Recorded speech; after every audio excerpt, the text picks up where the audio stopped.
কৌশিকী মুখার্জিকে বাঁচাতে বুক চিতিয়ে কৌশিকী মুখার্জির সামনে দাঁড়িয়ে পড়ল জগদ্ধাত্রী। বিস্তারিত জানতে লাইক দিয়ে সাথে থাকুন।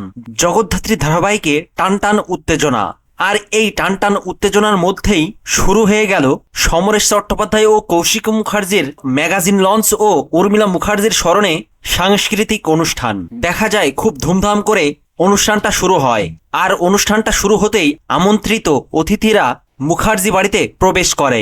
এরপরে সবাই সাংস্কৃতিক অনুষ্ঠানের আনন্দে মেতে ওঠে।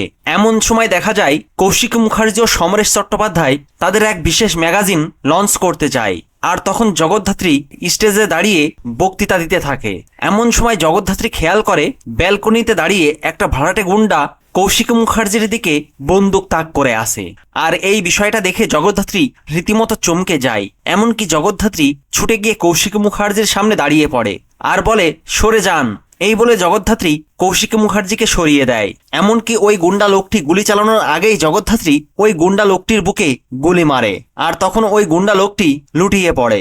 আর এই সবটা দেখে কৌশিকী মুখার্জি, সমরেশ চট্টোপাধ্যায় সহ উপস্থিত সকলেই রীতিমতো চমকে যায়। হ্যাঁ বন্ধুরা, এদিকে টিটু ও লিলিপুট পালিয়ে যাওয়ার আগেই জগদ্ধাত্রী ও দুর্গা তাদেরকে হাতে নাতে ধরে ফেলে। হ্যাঁ বন্ধুরা, আর এই শ্বাসরুদ্ধকর পর্বটি দেখতে চোখ রাখুন জগদ্ধাত্রীর পরবর্তী এপিসোডে। ভিডিওটি ভালো লাগলে লাইক, শেয়ার ও সাবস্ক্রাইব করে সাথে থাকুন। ধন্যবাদ।